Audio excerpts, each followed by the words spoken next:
7 March November, তুমি যখন আমার দেখাইছিল তখন তোমার টাইমিং খুব কম ছিল, একদম কম, 0, 10 সেকেন্ড 20 সেকেন্ড।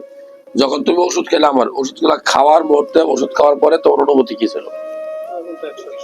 100 মানে কি? পুরাপুরি ভাবে সুস্থ একজন পুরুষ মানুষ। কত টাইম পাইতা? 10-20 সেকেন্ড থেকে ইচ্ছা মতো এবং আনলিমিটেড।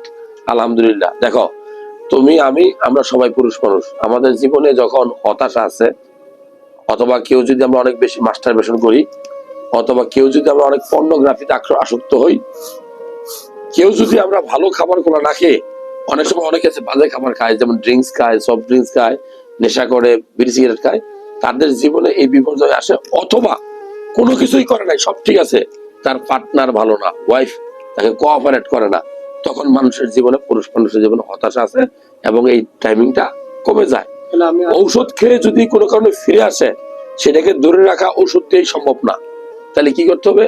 আমাদের অভ্যাসে পরিবর্তন করতে হবে, ব্যায়াম করতে হবে, ঠিক মতো ঘুম যেতে হবে, কিছু ভালো খাবার, ধরা যায় বাদাম, সবুজ শাকসবজি, কলা, তারপর ডিমের কুসুম, এই যে আমরা ভালো খাবার গুলা খাই না, এগুলো যদি দূরে থাকি, এই অভ্যাস গুলা গড়ে তুলতে হবে। দেখো, ওষুধের দাম কিন্তু অনেক, ঠিক না?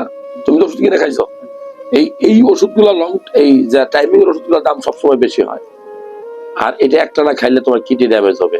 আমি তোমার প্রতি পরামর্শ থাকবে, ঔষধ ক্যাফে ক্যাফে খাবা, 3 দিন ওষুধ খাবা, 2 দিন খাবা না, ভালো খাবার গুলা খাবা, ওয়াইফের সাথে ভালো রিলেশন রাখবা, তোমার এই সময়টা তুমি ধরে রাখতে পারবা। এখন তোমার কি বক্তব্য, তুমি সেটা বলতে পারো।